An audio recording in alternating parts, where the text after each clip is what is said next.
जंगल के सारे पक्षी अपना अपना घर बनाने के लिए जंगल से सूखी लकड़ियाँ लेने जा रहे थे। कफे भैया, आप भी हमारे साथ आ जाइए और अपने घर को मजबूत करने के लिए लकड़ियाँ ले आइए।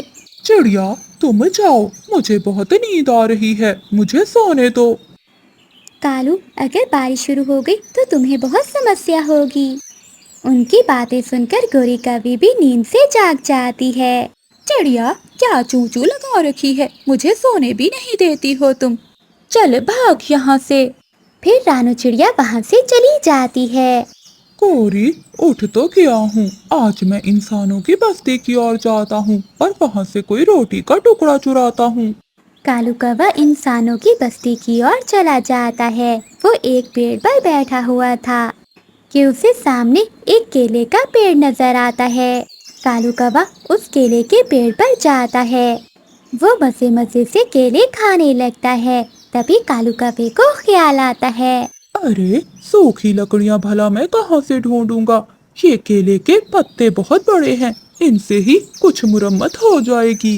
फिर कालू कौवा पेड़ के कुछ पत्ते तोड़कर वहाँ से अपने घर की ओर चला जाता है। कालू जी, ये कौन से पत्ते हैं?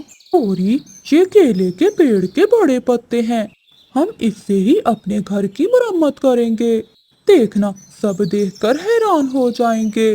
परंतु कालू जी, क्या हम इससे तूफान में बच जाएंगे? गौरी, तुम चिंता ना करो, मैं सब कुछ देख लूंगा। फिर कालू कौवा उन पत्तों से अपने घर की मुरम्मत करने लगता है। कफे कफे, पागल हो गए हो क्या? कभी इन खाली पत्तों से भी घर की मुरम्मत हुई है? तुम्हें साथ में कुछ लकड़ियाँ भी लगानी होंगी। जाओ जाओ, तुम अपना काम करो, मुझे तंग ना करो। मेरी बात मान लो, अपना घर मजबूत लकड़ियों से बनाओ, वरना ये पहली बारिश में ही टूट जाएगा। परंतु कालू कौवा मिठू की बात नहीं मानता और अपना घर बनाने लगता है। रानू चिड़िया अपनी सूखी लकड़ियाँ लेकर आ जाती है। मेरी सूखी लकड़ियाँ आ गई हैं, अब मैं इनसे अपना एक पक्का घर बना लेती हूँ। शाम होने से पहले पहले जंगल के सभी पक्षी अपने अपने लिए लकड़ियों से मजबूत घर बना लेते हैं। कालू कौवे और गोरी कौवी ने भी अपना घर केलों के पत्तों से बना लिया था। कालू जी, मुझे तो बहुत डर लग रहा है। क्या तेज बारिश में हमारा ये घर टिक पाएगा? तुम चिंता ना करो, ये घर बहुत मजबूत है। रात होते ही तेज बारिश शुरू हो जाती है। अभी बारिश को आए 5 मिनट ही नहीं गुजरे थे कि कौवों का घर टूट जाता है। मैंने कहा था ना कालू, कि ये घर टिकने वाला नहीं है। तुम बहुत आलसी और निकम्मे हो। अगर तुम लकड़ियाँ ले आते तो हम भी अपना घर दूसरों की तरह मजबूत बना लेते। फिर कालू और गोरी कौवी वहाँ से उड़ते हैं। वो घने जंगल में चले जाते हैं। वहाँ एक पेड़ में खोखर थी। वो दोनों उस पेड़ की खोखर में छुप जाते हैं। थोड़ी ही देर बाद वहाँ एक चील आ जाती है। निकलो, बाहर निकलो, ये घर मेरा है। मैं कब से इस पेड़ की खोखर में रह रही हूँ। अगर तुम यहाँ से नहीं गए तो मैं तुम्हें खा जाऊंगी। ना चील दी, हमें ना खाना। मुझे तो ये कालू, मेरा पति जी, यहाँ लेकर आया है। फिर कौवा और कौवी वहाँ से निकलकर भाग जाते हैं। वो पूरे जंगल में घूमते हैं और फिर थक हार कर मिठू तोते के पास जाते हैं। मिठू भैया, हमें अपने घर में आ लेने दो, हम बारिश में भीग रहे हैं। और बनाओ उन पत्तों से घर। याद है जिस दिन मैंने आपसे कहा था कि अपना घर मजबूत लकड़ियों से बना लो, और तुमने मेरी बात ना मानी। अब चले जाओ यहाँ से। मेरे घर में तुम जैसे आलसी पक्षियों के लिए कोई जगह नहीं है।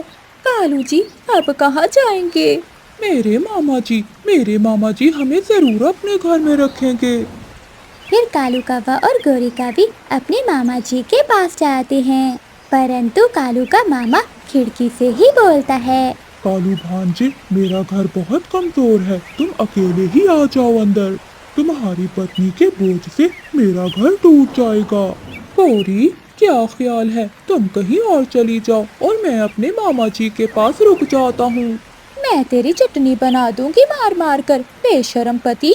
मुझे अकेले छोड़कर जाओ तो सही, एक दफा मामा जी के घर। चल मेरे साथ। फिर गोरी कौवी कालू कौवे को चिड़िया के घर ले जाती है। गौरी कभी खिड़की में चिड़िया से कहती है, चिड़िया बहन, हमें माफ कर दो। मुझे पता है कि तुम हमसे नाराज हो। चिड़िया बहन, मेरा बनाया हुआ पत्तों का घर तो मिनटों में ही टूट गया। मैंने तो आप दोनों से पहले ही कहा था कि मेरे साथ आओ और लकड़ियाँ ले आओ। अब मजा आया ना बारिश में भीगने का।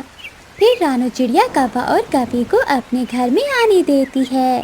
चिड़िया, मैं समझा कि मेरा पत्तों का घर देखकर सब हैरान हो जाएंगे, परंतु वो तो बारिश होते ही टूट गया।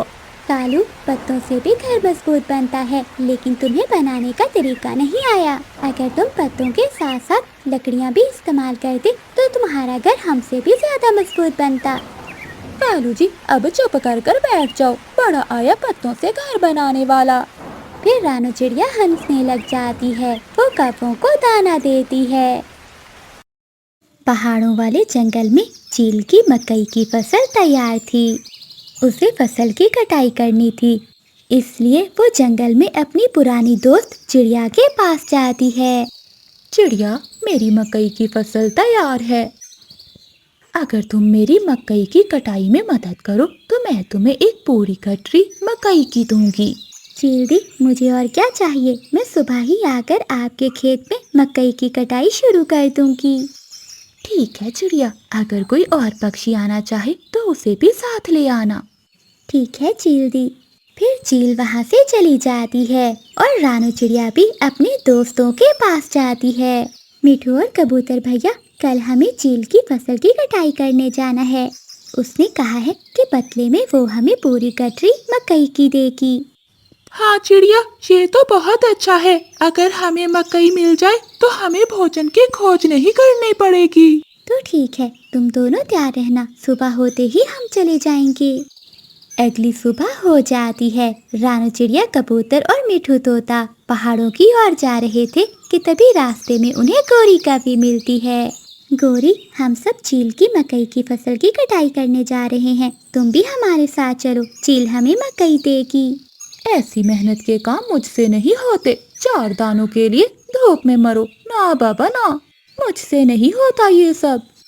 ठीक है गौरी, जैसी तुम्हारी मर्जी। चलो चिड़िया, हम चलते हैं। फिर वो तीनों दोस्त आगे बढ़ते हैं। जल्द ही वो पहाड़ों के पास पहुंच जाते हैं। वो चील के मकई के खेत में जाकर अपना काम करना शुरू कर देते हैं।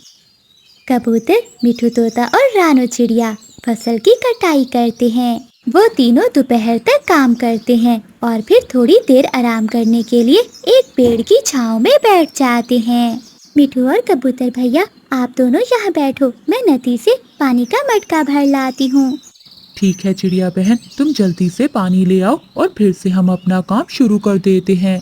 फिर रानू चिड़िया नदी से पानी ले आती है और वो तीनों पानी पीकर फिर से अपने काम में लग जाते हैं। ऐसे ही शाम हो जाती है। चील दी भी अपने खेत में आ जाती है। चिड़िया, तुमने तो कमाल कर दिया। मेरी सोच से भी ज्यादा काम किया है तुम तीनों ने। चील दी, हम सुबह मुंह अंधेरे ही आ गए थे। हम तीनों दोस्तों ने काम को बांट लिया था, इसलिए काम जल्दी हो गया। चिड़िया बहन, अब चलते हैं, जाते जाते हमें रात हो जाएगी। रुको पक्षियों, मैं तुम्हें तुम्हारी मेहनत का सिला देती हूँ। फिर चील दी चिड़िया, कबूतर और मिठू तोते को एक बड़ी गठरी मकई की दे देती है। फिर वो तीनों पक्षी गठरी को उठाकर चिड़िया के घर आते हैं। उन तीनों को मकई की गठरी लेकर जाता हुआ कालू कौवा देख लेता है। वो जल्दी से गौरी कभी के पास जाता है। गौरी, गौरी, पता है तुम्हें कि वो चिड़िया अभी पूरी बड़ी गठरी मकई की अपने घर में लेकर गई है। कालू जी, मुझे मालूम है। वो तीनों दोस्त आज चील की मकई की फसल की कटाई करने गए थे। गौरी, वो मकई की गठरी चिड़िया के घर में है। कालू जी, फिर तो आज बहुत मजा आने वाला है, क्योंकि हम रात को उसका सारा दाना चुरा लेंगे। ये सुनकर कालू कौवा भी हंसने लग जाता है। थोड़ी देर बाद आसमान पर गहरे बादल छा जाते हैं और तेज बारिश शुरू हो जाती है। मिठू और कबूतर भैया, रात बहुत हो गई है और बहुत तेज बारिश भी हो रही है। आज की रात आप दोनों यहीं रुक जाएं। सुबह होते ही आप दोनों अपना अपना दाना लेकर अपने घर चले जाना। हाँ चिड़िया बहन, तुम ठीक कहती हो। ऐसी बारिश में भला हम घर कैसे जाएंगे? हाँ मिठू, तुम ठीक कह रही हो। अगर ऐसी बारिश में गए तो हमारा दाना खराब हो जाएगा। हम सुबह होते अपना अपना हिस्सा लेकर चले जाएंगे। फिर वो तीनों दोस्त सो जाते हैं। ऐसी तेज बारिश में भी वो कौवे चोरी करने से रुकते नहीं हैं। वो तेज बारिश में रानू चिड़िया के घर की तरफ आते हैं। वो दोनों कौवे चिड़िया के घर के बाहर आकर बैठ जाते हैं। गौरी, मैं जाता हूँ और चिड़िया की पूरी गठरी उठा कर लाता हूँ। कालू, सुबह उठकर वो तीनों दोस्त बहुत रोएंगे। फिर कालू कौवा रानू चिड़िया के घर में घुस जाता है। वो मकई की पूरी गठरी उठाकर वहाँ से भाग जाता है।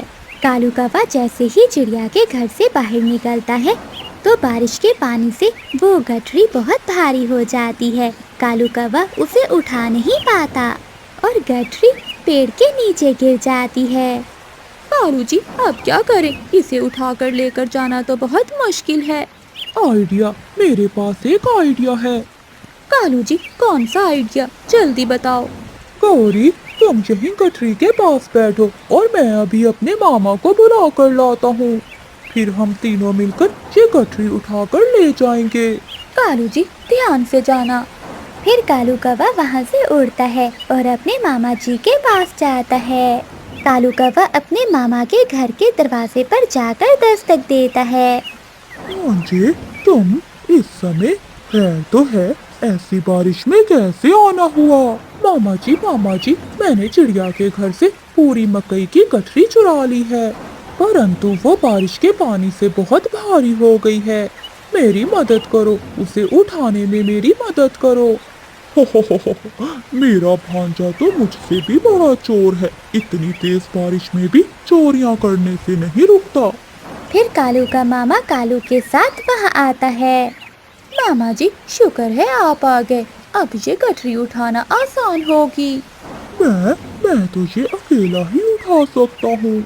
मामा जी ने इतना कहा ही था कि आसमान से एक तेज बिजली नीचे उन कौवों पर आकर गिरती है और वो तीनों कौवे वहीं मर जाते हैं और वो मकई की गठरी वहीं पड़ी थी। बादल की जोरदार गरज से वो तीनों दोस्त उठ जाते हैं। चिड़िया बहन, हमारी मकई की गठरी कहाँ है? वो तो यहाँ नहीं है। फिर रानू चिड़िया खिड़की के पास जाकर देखती है। दोस्तों, वो देखो, बाहर पेड़ के नीचे हमारी गठरी भी है और साथ में कौवे भी मरे हुए हैं। फिर मिठू, तोता, कबूतर और चिड़िया बाहर कौवों के पास जाते हैं। मिठू और कबूतर भैया, इन कौवों को चोरी की बहुत बड़ी सजा मिली है।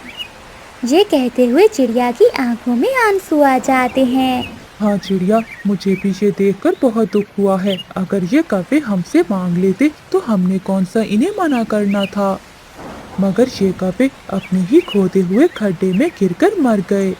प्यारे दोस्तों, लालच में आकर कभी भी कोई ऐसा काम ना करें जो आपको बुराई की ओर ले जाए। कालू जी, उठो, मुझे बहुत भूख लगी है। जाओ जंगल में और मेरे लिए कोई दाना ढूंढ कर लाओ। गौरी, मुझे बहुत नींद आ रही है, मुझे सोने दो। आलसी निकम्मे कहीं के, अब दाना भी मुझे ही ढूंढने जाना पड़ेगा। गौरी कभी गुस्से में अपने घर से निकलती है। वो घने जंगल में जाती है। तभी गौरी कभी को सामने एक पेड़ के नीचे चील अंडा भरकर बेचती हुई दिखाई देती है। अरे, ये चील क्या बेच रही है? गौरी कभी चील के पास जाती है। चील दी, ये क्या है? गौरी, ये अंडा बर्गर है, बहुत स्वादिष्ट होता है। अच्छा चील दी, मुझे भी एक अंडा बर्गर दे दो, मुझे बहुत भूख लगी हुई है। मैं तुम्हें पैसे बाद में दे दूंगी। नहीं नहीं काफी, मैं तुम्हें ऐसे फ्री में कुछ भी नहीं देने वाली। फिर चील कुछ सोचती है और गौरी कभी से कहती है, अच्छा गौरी, रुको, मेरी बात सुनो। अंडे बहुत महंगे हैं, क्यों ना अगर तुम मेरे साथ डील करो तो मैं तुम्हें रोज दाना दिया करूंगी। कैसी डील चील दी? तुम मुझे रोज पक्षियों के अंडे ला कर देना, फिर मैं तुम्हें उसके बदले में दाना दिया करूंगी। गौरी कभी बहुत भूखी थी। वो चील की बात मान लेती है। ऐसे डील करने के बाद गौरी कवि अपने घर जाती है। कहाँ है गौरी? दाना कहाँ है? आज फिर तुम खाली पंखों लौट आई। कालू जी, आज मैंने एक चील के साथ डील की है। मैं उसे पक्षियों के अंडे चुरा कर दिया करूंगी और बदले में वो मुझे दाना देगी। गौरी, परंतु इतने अंडे हम कहाँ से चुराएंगे? कालू जी, ये तुम मुझ पर छोड़ दो, बस देखते जाओ मैं करती क्या हूँ। रात हो जाती है। गौरी कवि रात के अंधेरे में बाहर निकलती है। वो उड़ती हुई जा रही थी कि उसकी नजर हरियाली तोती के घोंसले पर पड़ती है, जहाँ तोती अपने अंडे के साथ सो रही थी। गौरी कवि तुरंत हरियाली तोती के घोंसले के पास जाती है। जैसे ही तोती करवट लेती है तो गौरी कवि अंडा चुराकर वहाँ से भाग जाती है। सुबह हो जाती है। हरियाली तोती शोर मचा रही थी। अंडा, मेरा अंडा कोई चुरा कर ले गया। भला मेरे मासूम अंडे ने किसी का क्या बिगाड़ा था? कितना प्यार करती थी मैं अपने अंडे से। दूसरी ओर गौरी कवि अंडा लेकर चील के पास जाती है। लो लो चील दी, फ्री में अंडा, अब जल्दी से मुझे दाना दे दो। अरे गौरी, तुमने तो सच में मुझे अंडा ला कर दे दिया। लो, ये दानों की पोटली तुम्हारी हुई। चील दी, तुम सच में बहुत अच्छी हो। मैं कल फिर से अंडा लेकर आऊंगी। बस चील दी, आप मेरा भोजन तैयार रखना। गौरी कवि वहीं से गुजर रही थी। तभी वो हरियाली तोती के पास चिड़िया को बैठा देखकर वहाँ आती है। हरियाली बहन, क्या हुआ? क्यों इतना रो रही हो? गौरी बहन, किसी ने हरियाली का अंडा चुरा लिया है। अच्छा, फिर तो बहुत बुरा हुआ। हरियाली, तुम चिंता ना करो, तुम्हारा काम है एक बार उस चोर को ढूंढ लेना। फिर देखना मैं और कालू जी मिलकर कैसे मार मार कर उस चोर को उल्लू बनाते हैं। मैं कैसे ढूंढूं? मैं तो सोई हुई थी। उस चोर को मेरे मासूम अंडे पर जरा भी दया न आई। मर जाए वह चोर। फिर गौरी कवि वहाँ से चली जाती है। लो कालू जी, खाओ खाओ, ये मकई के दाने खाओ। अब तो हर रोज तुम्हें ऐसे ही दाने खाने को मिलेंगे। गौरी, गौरी पत्नी जी, हरियाली ने पूरे जंगल में शोर मचाया हुआ है। अगर पकड़े गए तो बहुत मार पड़ेगी। पकड़े जाएंगे तो फिर ही ना। गौरी कवि है मेरा नाम, चोरी करना मेरा काम। हाँ गौरी, ये बात तो है। तुम्हारे जैसा शातिर चोर इस पूरे जंगल में नहीं है। रात हो जाती है। गौरी कवि फिर से जंगल में निकल जाती है। अपने पक्के लकड़ियों के घर में कबूतर और कबूतरी सोए हुए थे। गौरी कवि चुपके से जाकर खिड़की में देखती है। अरे वाह वाह, दो दो अंडे। आज तो मैं ये दोनों अंडे चुरा लूंगी और चील को दूंगी, फिर चील मुझे देगी ढेर सारा मकई का दाना। ऐसा सोचते हुए गौरी कवि खिड़की के रास्ते अंदर आ जाती है। जैसे ही गौरी कवि लूसी के अंडे को उठाती है तो सिक्योरिटी अलार्म बजने लगता है। अलार्म की आवाज बहुत तेज थी। लूसी कबूतरी और कबूतर भी जाग जाते हैं। लूसी, जल्दी से खिड़की बंद कर दो। फिर लूसी कबूतरी खिड़की बंद कर देती है। अम्मा, मैं लूसी बहन, मैं तो देखने आई थी कि तुम्हारे अंडे से अभी तक बच्चा क्यों नहीं निकला। अच्छा, तुम डॉक्टर हो ना, इसलिए कबूतर जी इसकी अच्छे से धुलाई कीजिए। फिर कबूतर एक बड़ा सा डंडा उठा लेता है। लूसी और कबूतर मिलकर गौरी कवि को बहुत मारते हैं। बचाओ, कोई मुझे बचाओ। कालू जी, बचाओ मुझे। अरे, ये तो गौरी की आवाज है। लगता है गौरी पकड़ी गई। रानो चिड़िया भी नींद से उठ जाती है। अरे, ये तो गौरी की आवाज है, मैं जाकर देखती हूँ। फिर सभी पक्षी वहाँ आ जाते हैं। ये कवि दोषी है, इसे मत छोड़ना। अगर इसे छोड़ा तो ये कल को किसी और के अंडे भी चुरा लेगी। हरियाली बहन, तुम चिंता नहीं करो, दोषी को जरूर सजा मिलेगी। मुझे पता था कि जिसने हरियाली का अंडा चुराया है वो मेरा अंडा भी चुराने आ सकता है, इसलिए मैंने अपने घर में सिक्योरिटी अलार्म लगा रखा था। बेशरम, गंदी कवि, मारो इसे मारो। फिर वो सभी पक्षी गोरी कवि को मार मार कर उसके पंख तोड़ देते हैं और उसे उठाकर बाहर फेंक देते हैं। ऐसे गोरी कवि को उसके किए की सजा मिलती है। चिड़िया और गोरी कवि में पुरानी दोस्ती थी। वो दोनों एक दूसरे की पड़ोसी भी थी और दाना लेने भी एक साथ जाया करती थी। गोरी दोस्त, आज किस ओर जाना है दाना लेने? चिड़िया, आज इन पहाड़ों की दूसरी ओर जाते हैं। सुना है एक खेत में दाने हैं। वहाँ कोई खतरा तो नहीं होगा? चिड़िया बहन, हम पक्षियों के लिए तो खतरा ही खतरा होता है। हम ध्यान रखेंगे और दाना लेकर जल्दी से वापस लौट आएंगे। फिर गोरी कवि और रानू चिड़िया वहाँ से उड़ती हैं। वो पहाड़ों की ओर दूसरी तरफ खेत में पहुँच जाती हैं। रानू चिड़िया खेत में दाना ढूंढ लेती है। गोरी बहन, जल्दी करो, मुझे ये जगह ठीक नहीं लगती। चिड़िया, एक दाना और एक दाना मैं ढूंढ लूं। तभी आसमान से एक चील बिजली की तेजी की तरह आती है। वो चिड़िया को अपने पंजों में दबोच लेती है। गोरी कवि थोड़ी दूर थी। वो उड़कर एक पेड़ की खोखर में छुप जाती है। बचाओ, मुझे बचाओ, गोरी मेरी सहेली, मुझे बचाओ। भाग गई, तेरी सहेली तुझे छोड़कर यहाँ से भाग गई। ये सब दोस्ती नाम की होती है, काम की नहीं। चल चिड़िया, बहुत भूख लगी है मुझे। मैं अकेली इस चील का मुकाबला नहीं कर सकती। मुझे अपनी दोस्त चिड़िया को बचाने के लिए कुछ न कुछ तो करना होगा। फिर गोरी कवि जल्दी से वहाँ से वापस जाती है और वो अपनी सहेली स्वीटी कवि को सारी बात बताती है। गौरी, मैं तुम्हारी सहेली की जान बचाने में मदद करूंगी। हमें जल्दी से गुफा की ओर जाना होगा। हम योजना बनाएंगे और बुद्धि से काम लेना होगा। फिर ही हम उस चील का मुकाबला कर सकती हैं। फिर गोरी कवि अपनी सहेली स्वीटी कवि को लेकर वहाँ से उड़ती है। चील ने रानू चिड़िया को अपनी गुफा में रस्सियों से बांधा हुआ था। चिड़िया, तुम चिंता न करो, मैं तुम्हें रात के डिनर में खाऊंगी।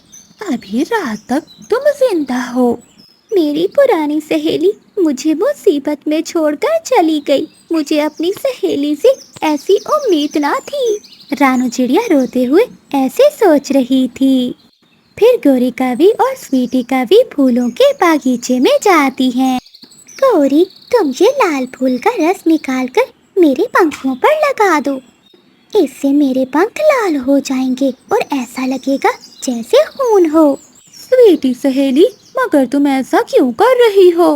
गौरी, हमें सूझबूझ से काम लेना होगा। जैसा मैं कहती हूँ बस वैसा करती जाओ।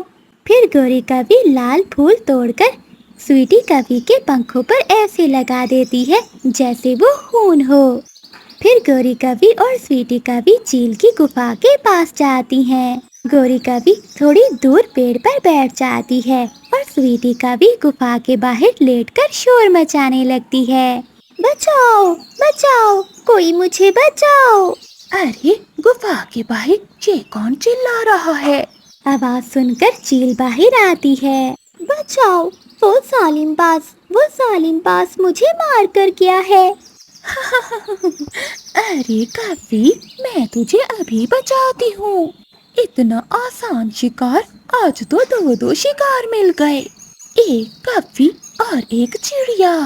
ऐसा कहते हुए चील स्वीटी कवि को उठाकर गुफा के अंदर ले जाती है। बहुत ध्यान से छुपी हुई गोरी कवि सब कुछ देख रही थी। चिड़िया रस्सियों से आजाद होने की कोशिश करती है मगर वो ऐसा नहीं कर पाती। अरे, इस कवि को तो बांधने की भी जरूरत नहीं है, थोड़ी देर में तड़प तड़प कर मर जाएगी। फिर स्वीटी कवि अपनी सांसें रोक लेती है और आंखें बंद कर लेती है और मरने का नाटक करती है। लो, ये तो मर गई। अब तो इसे मारना भी नहीं पड़ेगा। भला हो उस बाज का जो मुझे अपना शिकार गिफ्ट करके चला गया। मुझे छोड़ दो चील, इस कवि को खाकर तो तुम्हारा पेट भर जाएगा। मुझे जाने दो, मुझे बहुत दर्द होगा जब तुम मुझे मारकर खाओगी। चिड़िया, तुम चिंता नहीं करो, मैं तुम्हारा काम आसान कर दूंगी, तुम्हारी आंखों पर पट्टी बांध के। बाहर से किसी चीज के गिरने की आवाज आती है। अरे ये कैसी आवाज है? चील जल्दी से बाहर जाती है। गोरी का भी गुफा के ऊपर बैठी हुई थी।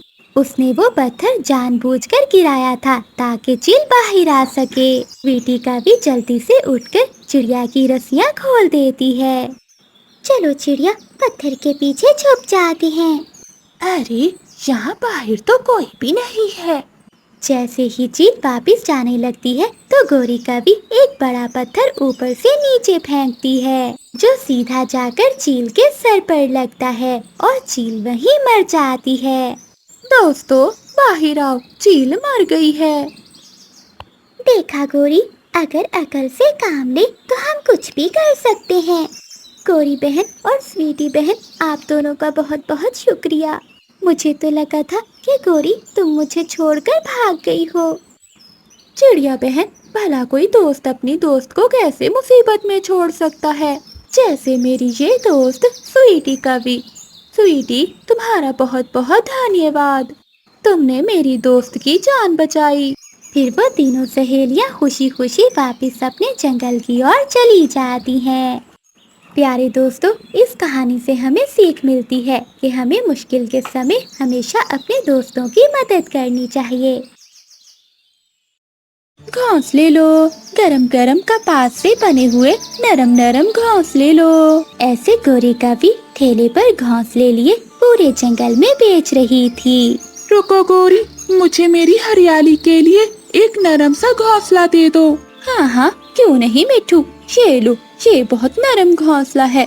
10 दाने चावल केवल दाम है इस घोंसले का। फिर मिठू तोता 10 दाने चावल के देकर वो घोंसला ले लेता है। मिठू तोता वो घोंसला अपने घर में ले जाता है। हरियाली तोती भी नदी से पानी पीकर आ जाती है।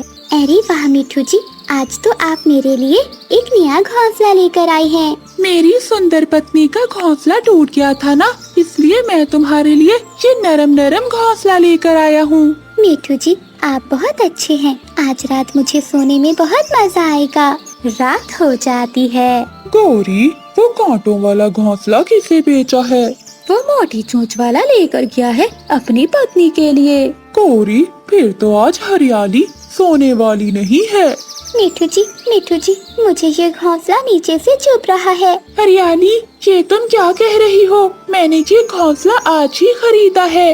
मिठू जी, मैं झूठ नहीं बोल रही, मेरे पंखों में कुछ चुभ रहा है। फिर मिठू तोता घोंसले को खोलकर देखता है।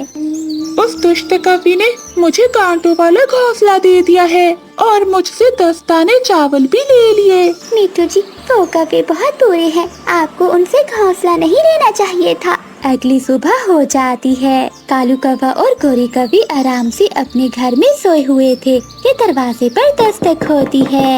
ये सुबह सुबह कौन आ गया हमारे दरवाजे पर? रुको रुको, क्या अब दरवाजा तोड़ोगे? कालू कौवा दरवाजा खोलता है। कालू, गौरी कहाँ है? उसे बाहर भेजो। मेरी पत्नी अभी सो रही है, बताओ क्या काम है तुम्हें? कालू, मैंने कल गौरी से नरम घोंसला लिया था, मगर उसने मुझे कांटों वाला घोंसला दिया है। उसे कहो कि ये अपना घोंसला रख ले और मेरे 10 दाने चावल मुझे वापस कर दे। मोटी चोंच वाले, शक्ल देखी है अपनी? हम बेचे हुए घोंसले वापस नहीं लेते। 10 दाने चावल के बदले क्या तुम्हें मैट्रेस वाला बेड दे दे?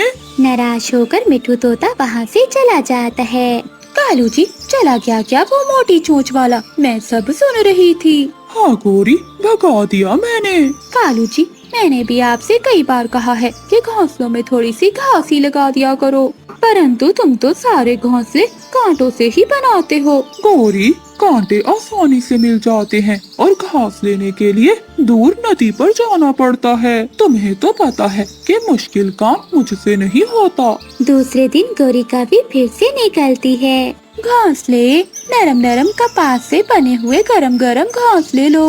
मम्मा, मेरा घोंसला टूटा हुआ है, आप मुझे गोरी आंटी से नया घोंसला ले दें। गुड़िया बेटी, 1 नंबर के बेकार घोंसले हैं उस कवि के पास। मम्मा, आप मुझे नया घोंसला लेकर ही नहीं देना चाहती, इसलिए आप अब बहाने बना रही हैं। अपनी गुड़िया की बात सुनकर रानू चिड़िया घर से बाहर निकलती है। गौरी बहन, तुम 2 दाने चावल ज्यादा ले लो, मगर मेरी बेटी गुड़िया के लिए कोई नरम सा घोंसला दे दो। ये चिड़िया, ये वाला घोंसला ले लो, इसमें नरम नरम कपास है, तुम्हारी गुड़िया आराम से सोएगी। फिर रानू चिड़िया गौरी कभी से वो घोंसला ले लेती है। वो अभी अपने घर जा ही रही थी कि आधे रास्ते में वो घोंसला टूटकर नीचे गिर जाता है। ये देखकर रानू चिड़िया वापस गौरी कभी के पास जाती है। गौरी की बच्ची, वो तो रास्ते में ही टूट गया है। क्या क्या टूट गया है? जो घोंसला तुमने मुझे दिया है वो रास्ते में ही टूट गया है। तो मैं क्या करूं? चल भाग यहाँ से छोटी चिड़िया। अच्छा, तो मुझे भी रानू चिड़िया कहते हैं। अगर मैंने तुम्हारा ये धंधा बंद न किया तो मुझे भी चिड़िया न कहना। रानू चिड़िया गुस्से में वहाँ से वापस चली जाती है। गौरी, कितने घोंसले बिके हैं आज? कालू जी, एक घोंसला चिड़िया को दिया और वो रास्ते में ही टूट गया। गौरी, वो तो टूटा हुआ घोंसला मैंने तिनकों से जोड़ा था। कालू जी, बस तुम ऐसे ही मुझे घोंसले बनाकर देते रहो और मैं जंगल में बेचती रहूंगी। देखना, हम बहुत अमीर हो जाएंगे। उधर रानू चिड़िया बुलबुल के पास दूसरे जंगल जाती है और वो बुलबुल से अच्छे वाले नरम नरम घोंसले खरीदती है। अब मैं देखती हूँ कि ये कभी कब तक पक्षियों को खराब घोंसले बेचते हैं। फिर रानू चिड़िया भी वो घोंसले एक ठेले पर बेचने लगती है। घोंसले लो, नरम नरम कपास के बने हुए गरम गरम घोंसले लो। ऐसे रानू चिड़िया जंगल में घोंसले बेचना शुरू कर देती है। जंगल के सभी पक्षी रानू चिड़िया से घोंसले लेना शुरू कर देते हैं। अब गौरी कभी और कालू कभी का धंधा बंद हो चुका था। कालू जी, अब भूख से मरना होगा या फिर दाना ढूंढकर खाना होगा, क्योंकि घोंसले तो अब बिकने वाले नहीं। ये छोटी चिड़िया हमेशा हमारे धंधे चौपट कर देती है। गौरी, चलो अब किसी और जंगल में जाकर काम शुरू करते हैं। फिर गौरी और कालू वो जंगल छोड़कर वहाँ से चले जाते हैं। बारिश के मौसम में किक्की की मम्मा लूसी कबूतरी को बहुत तेज बुखार हो जाता है। लूसी कबूतरी अपने बेटे किक्की से कहती है, किक्की बेटा, आज मुझसे भोजन नहीं बना होगा। आप जाओ और पड़ोसन गौरी कभी को बुला लाओ। उससे कहना कि मम्मा बुला रही है। परंतु मम्मा, क्या गौरी आंटी हमारा भोजन बना देंगी? हाँ किक्की बेटा, क्यों नहीं। जब वो बीमार होती है तो मैं उसके सारे घर के काम करती हूँ। फिर छोटा किक्की अपना छाता उठाकर गौरी कभी के घर जाता है। आंटी, आंटी, दरवाजा खोलें। कौन है? गौरी आंटी, मैं हूँ लूसी कबूतरी का बेटा किक्की। फिर गौरी कभी दरवाजा खोल देती है। अरे किक्की, ऐसी बारिश में तू क्या करता फिर रहा है? आंटी, मेरी मम्मा को बहुत तेज बुखार है। मेरी मम्मा ने बोला है कि आप हमारे घर आकर हमें भोजन बना के दे दें। हमने सुबह से कुछ नहीं खाया, हम भूखे हैं। भूखे हो तो मैं क्या करूं? मैं कोई तुम्हारी नौकरानी हूं जो तुम्हें भोजन बना कर दूं? चल भाग यहाँ से कबूतरी के बच्चे। परंतु आंटी, जब आप बीमार होती है तो मेरी मम्मा भी तो आपके घर के काम करती है। अच्छा, जब मैं बीमार हूँ तो अपनी मम्मा से कहना ना आए मेरे घर के काम करने। गौरी कभी जोर से दरवाजा बंद करके अंदर चली जाती है और छोटा किक्की नाराज होकर वापस अपने घर लौट जाता है। क्या हुआ किक्की बेटा, आपने आने में इतनी देर क्यों लगा दी? और गौरी नहीं आई? मम्मा, गौरी आंटी ने आने से इनकार कर दिया और मुझे डांटा भी। और गौरी आंटी ने कहा कि मैं तुम्हारी नौकर हूँ। ऐसे मतलबी पक्षी हमेशा अपना काम निकालते हैं और जब दूसरों पर परेशानी होती है तो अपना मुंह फेर लेते हैं। मम्मा, मैं हरियाली आंटी के पास जाता हूँ, वो जरूर हमारी मदद करेगी। हाँ किक्की बेटे, ध्यान से जाना। फिर किक्की कबूतर अपने घर से निकलता है। वो हरियाली तोती के घर जाता है। जब किक्की दरवाजे पर जाता है तो हरियाली तोती के घर पर ताला लगा हुआ था। हरियाली आंटी तो घर पर नहीं है, अब मैं क्या करूं? किक्की थोड़ी दूर बुलबुल के पास जाता है। आंटी, आंटी, मेरी मम्मा को बहुत तेज बुखार है, आज आप हमारे घर का खाना बना दें। किक्की, बाहर बहुत तेज बारिश है, अगर मैं ऐसे बारिश में गई तो मेरे पंख भीग जाएंगे। तुम किसी और को ले जाओ। छोटा कबूतर ये जान जाता है कि बुलबुल भी उसके साथ नहीं जाएगी। फिर छोटा किकी उड़ते हुए जंगल की दूसरी ओर जाता है, जहाँ रानी चिड़िया अपने दो बच्चों के साथ रहती थी। काफी देर उड़ने के बाद वो चिड़िया के घर में पहुँच जाता है। किकी बेटा, आप ऐसी बारिश में? खैर तो है, आप यहाँ क्या करने आए हो? चिड़िया आंटी, मम्मा की तबीयत खराब है। मैं सबके पास गया मगर किसी ने हमारी मदद नहीं की, इसलिए मदद के लिए मैं आपके पास चला आया। किकी बेटे, ये आपने बहुत अच्छा किया जो आप मेरे पास आ गए हो। ऐसी मुश्किल समय में अपने और सच्चे दोस्त ही काम आते हैं। गुड़िया और कुकू, आप दोनों घर में ही रहना, मैं बाहर से ताला लगा कर जाऊंगी। रसोई में खाना भी पड़ा है, अगर भूख लगी तो खा लेना। फिर रानी चिड़िया छोटे कबूतर के साथ अपने घर से बाहर आती है। वो दरवाजे को ताला लगाती है। फिर वो किकी के साथ उसके घर जाती है। मम्मा, मैंने सबसे मदद मांगी मगर कोई भी मेरे साथ नहीं आया, इसलिए मुझे चिड़िया आंटी के पास जाना पड़ा। किकी, तुम ठीक हो ना? इतनी तेज बारिश में मेरी वजह से तुम्हें इतनी दूर जाना पड़ा। मम्मा, मैं ठीक हूँ। लूसी बहन, आप चिंता नहीं करें, मैं अभी खाना बना देती हूँ। फिर रानी चिड़िया जल्दी से रसोई में जाती है। वो किकी और कबूतरी के लिए भोजन बनाती है। लूसी बहन, उठ जाइए, उठ के ये थोड़ा सा भोजन खा लें। किकी, ये लो, आप भी खा लो। फिर वो दोनों माँ बेटा भोजन खाते हैं। चिड़िया, आज मुझे पता चल गया कि कौन मेरा अपना है और कौन बेगाना। लूसी बहन, आप चिंता न करना, मैं कल भी आ जाऊंगी और आपको खाना बनाकर दे जाऊंगी। चिड़िया बहन, अगर मैं ठीक हो गई तो मैं खुद बना लूंगी खाना। फिर रानी चिड़िया अपने घर चली जाती है। मौसम ठीक हो जाता है और लूसी कबूतरी की तबीयत भी अब पहले से कुछ बेहतर हो जाती है और सब पहले जैसा हो जाता है। एक दिन गोरिका भी तेजी से उड़ते हुए जा रही थी कि वो एक कांटेदार पेड़ से टकरा जाती है और नीचे गिर जाती है। बचाओ, बचाओ, कोई मुझे बचाओ। लूसी कबूतरी वहीं से गुजर रही थी। लूसी कबूतरी गोरिका भी को देख लेती है और वहाँ जाती है।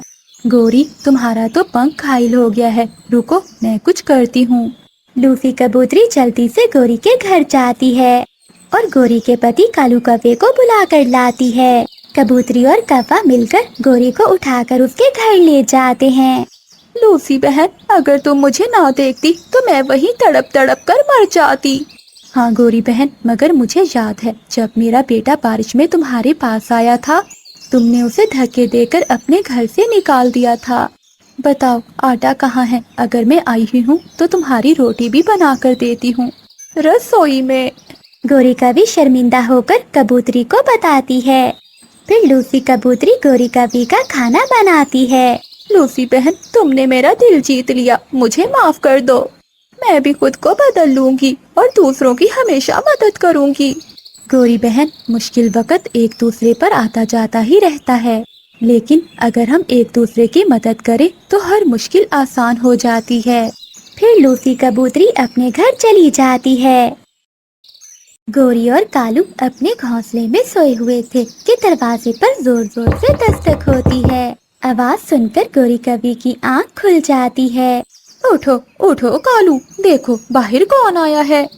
गोरी, मुझे बहुत नींद आ रही है। जब तुम उठ ही गई हो तो जाओ बाहर जाकर भी देख लो। निकम्मे कहीं के, कभी भी कोई काम नहीं करते। अब लगता है मुझे ही जाकर देखना होगा। गोरी कभी गुस्से में दरवाजा खोलती है तो सामने रानू चिड़िया और उसके दो बच्चे बैठे हुए थे। क्या हुआ चिड़िया, जब देखो मुंह उठाकर चली आती हो। बताओ क्या काम है?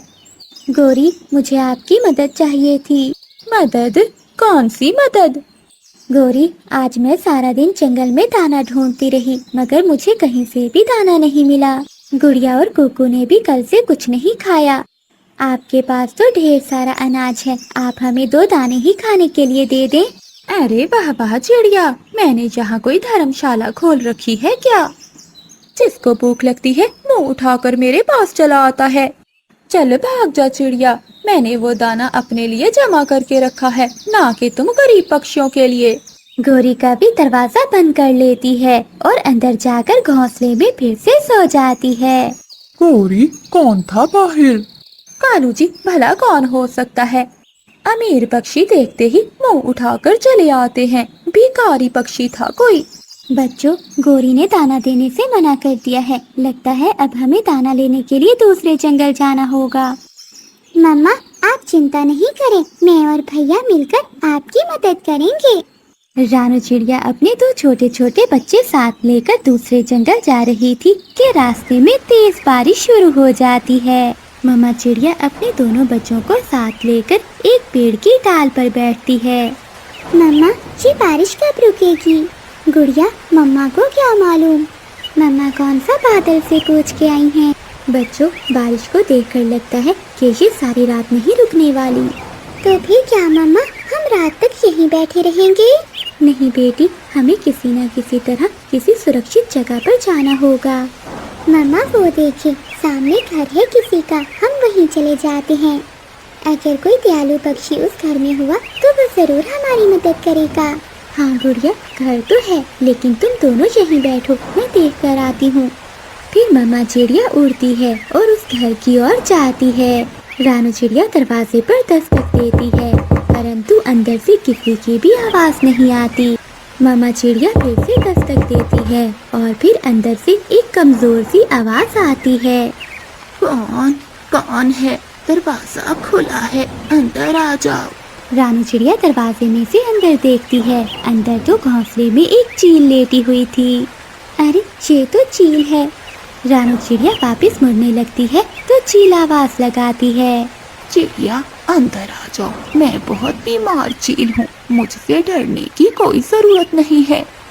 बच्चे बारिश में भीगकर बीमार हो जाएंगे, वैसे भी ये चील बूढ़ी और कमजोर है। ये सोचकर रानू चिड़िया घर के अंदर चली जाती है। चील माँ, मैं इस जंगल में अपने बच्चों के साथ दाना ढूंढने आई थी, तभी मैं अपने बच्चों के साथ इस बारिश में फंस गई। चिड़िया, तुम चिंता नहीं करो, मुझे बहुत खुशी होगी। तुम बारिश के रुकने तक मेरे घर में रह सकती हो। ये सुनकर मम्मा चिड़िया बहुत खुश हो जाती है। रानू चिड़िया अपने बच्चों को लेने जाती है। बहुत हिम्मत करके वो चील भी उठकर बैठ जाती है। ऐसा लग रहा था कि चिड़िया से बात करके उस बूढ़ी चील में थोड़ी ताकत आ गई हो। बच्चों, जल्दी चलो। मम्मा, वहाँ कौन रहता है? क्या कोई खतरा तो नहीं है? नहीं गुड़िया, वहाँ कोई खतरा नहीं है। वहाँ एक कमजोर और बीमार चील रहती है। चील का सुनकर बच्चे डर जाते हैं। मम्मा, वो चील तो हमें खा जाएगी। नहीं कुकू, वो चील बहुत कमजोर है। परंतु मम्मा, मांस खाने वाले पक्षी हमेशा शिकार ही करते हैं। नहीं बेटी, वो बेचारी उड़ नहीं सकती और तुम शिकार की बात कर रही हो। मामा चिड़िया बच्चों को लेकर चील के घर चली जाती है। चिड़िया, मुझे माफ करना, मेरे घर में कुछ भी खाने को नहीं है। अगर होता तो मैं तुम्हें जरूर देती। मम्मा, तो फिर ये चील भूखी होगी और भूखी चील खतरनाक हो सकती है। अरे, क्या बात कर रही है छोटी बच्ची? नहीं नहीं चील माँ जी, मेरी बेटी को आपका घर बहुत अच्छा लगा है। फिर गुड़िया और कुकू घोंसले में लेट जाते हैं और रानू चिड़िया चील से बात करने लगती है। आपको खाना कौन देकर जाता है? बेटी, क्या करूं, बूढ़ी हूँ, जब मिल जाए तो खा लेती हूँ। कई कई दिन तो मुझे भूखे ही रहना पड़ता है। ऐसे बातें करते करते रानू चिड़िया भी सो जाती है। जिंदगी में आखिरी मौका मिला है, शायद चिड़िया का एक बच्चा खाने से मैं 1 साल और जी सकूं। चील ऐसे सोचती है।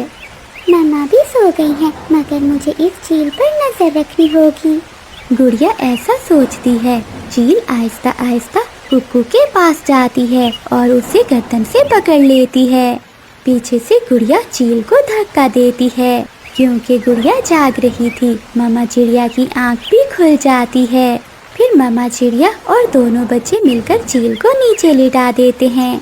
मत मारो बच्चों, मत मारो, ये बूढ़ी हैं। बच्चे रुक जाते हैं। चील माँ जी, अगर ऐसा ही करना था तो हमें अपने घर में आश्रय ही ना दिया होता। हम पेड़ की डाल पर ही बैठकर रात गुजार लेते। क्या तुम मुझे मारोगी नहीं चिड़िया? नहीं, आप उम्र में बहुत बड़ी हैं, हम आपको नहीं मार सकते। हम ये घर छोड़कर जा रहे हैं। फिर रानू चिड़िया अपने बच्चों को लेकर पेड़ की डाल पर चली जाती है और अपने पंखों से अपने बच्चों को छुपा लेती है। चील अपने घर के बाहर बैठी चिड़िया को आवाजें लगा रही थी। बेटी, मुझे माफ कर दो, वापिस आ जाओ, यहाँ आ जाओ। नहीं चील माँ, रात तो गुजर ही गई है, मगर हमें सीख मिल गई है कि कभी किसी दुश्मन का विश्वास न करो। अगली सुबह बारिश रुक जाती है। चिड़िया और उसके बच्चों को एक फलदार पेड़ मिल जाता है। वो जी भरकर फल खाते हैं और वापस अपने घर की ओर लौट जाते हैं।